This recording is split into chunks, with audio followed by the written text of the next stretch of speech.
You're listening to the Cashology podcast by FNBO, a place dedicated to helping you become more financially savvy every day. It's a little like school, but your only homework is living your best financial life.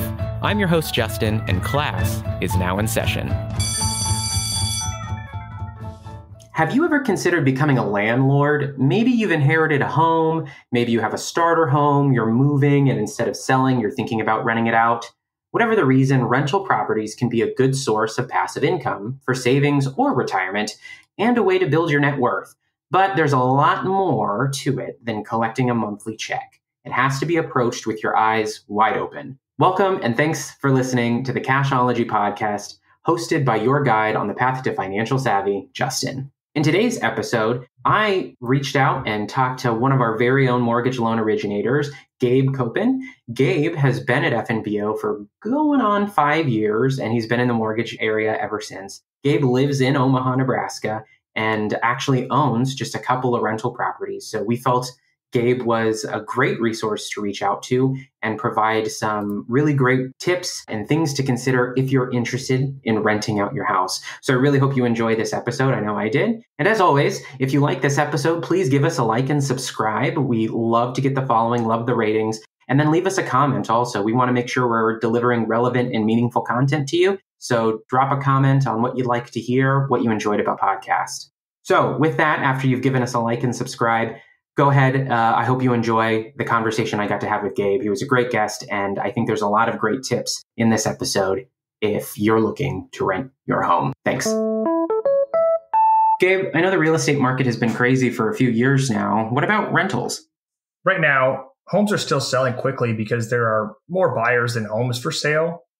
Rental properties are also getting snatched up quickly because low inventory plus higher interest rates are forcing potential buyers to continue renting. Sounds like good news for real estate investors and landlords. So I guess speaking of landlords, is it that unusual to become a landlord? How many people are doing this, renting space out?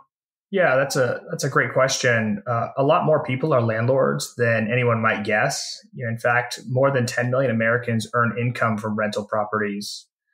Mom and pop landlords own over 20 million rental units, and most single property landlords purchased the home as their primary residence and then later transitioned it to a rental property. Some manage their own properties, some just own it and let a property management company handle all the details. The learning curve can be immense. State and local ordinances, leases and legal agreements, rent, security deposits and late fees, repairs and maintenance, tenant rights.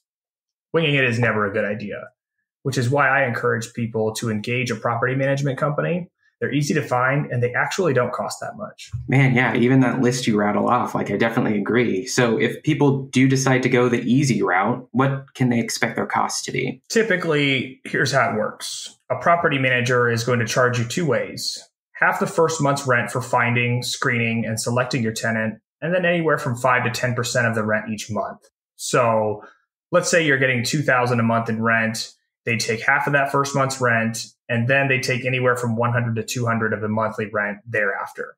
They'd receive and process rental payments and then direct deposit the remaining balance into your account every month. Assuming a 5% fee by the end of the year, they charge $2,200. And you'd receive $21,800 in rental income roughly, but it's worth it. And if your tenant renews year to year, you avoid that upfront fee for screening and selecting the tenant. But you'd still have other expenses, right? Absolutely. Repairs and maintenance, you pay for that. A new garage door opener, a plumbing problem, replacing the air conditioner. The property manager has a team to take care of those things, but you still pay the costs, which are deducted from your rental income each month. Depending on how new the house is, what kind of shape it's in, this can be nominal. Then you'd pay the property taxes separately on your own. And you need a landlord's insurance policy for the house. A landlord's insurance policy. Right. What's that? You don't want to stick with your homeowner's policy. You'd want to switch to a landlord policy. It's going to be cheaper because it only insures the property and not the contents of the property. So your tenant should get and pay for renter's insurance to cover their property within the dwelling. Got it. So we have repairs and maintenance, landlord insurance policy. What about other things like utilities? Utilities are typically put in the renter's name and they pay their own utility bills. Same with anything else like internet access or cable TV. The renter pays. Got it. And you recommend a property manager, right? Yes. Your mortgage loan officer can recommend one, or you can research them online and interview a few. They know the state and local ordinances and restrictions. They have contracts and leases ready to go. They can spot good tenants and help you avoid bad tenants. The tenant will really never even know who you are.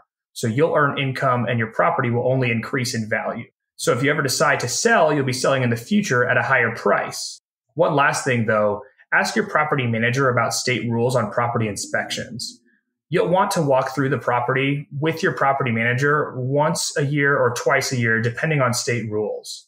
If you see issues about upkeep, list them and give them to your property manager.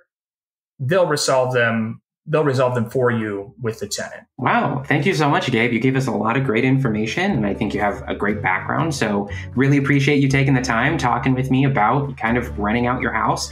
If there's a listener out there, they kind of resonated with what you're saying, they want to reach out to you, how could they do that? They can find me by going to my website and looking us up at www.fnbo.com/mortgage. They could search for Gabe Copen under the list of lenders. They could reach me at 402-602-5866, or they could email me at gkopun@fnbo.com. Awesome. Thanks so much, Gabe. We'll make sure we get your contact information in the show notes here. And thanks again for joining us. Thanks, Justin. Member FDIC, Equal Housing Lender. Podcasts are for informational purposes only and not intended to provide specific advice or recommendations. When making decisions about your financial situation, consult a financial professional for advice. Podcasts are not regularly updated and information may become outdated. Deposit products are offered by First National Bank of Omaha, member FDIC. Investment products are not FDIC insured, not a deposit or other obligation of the bank, not insured by any federal government agency, not guaranteed by the bank, may lose value. The Cashology Podcast, copyright First National Bank of Omaha.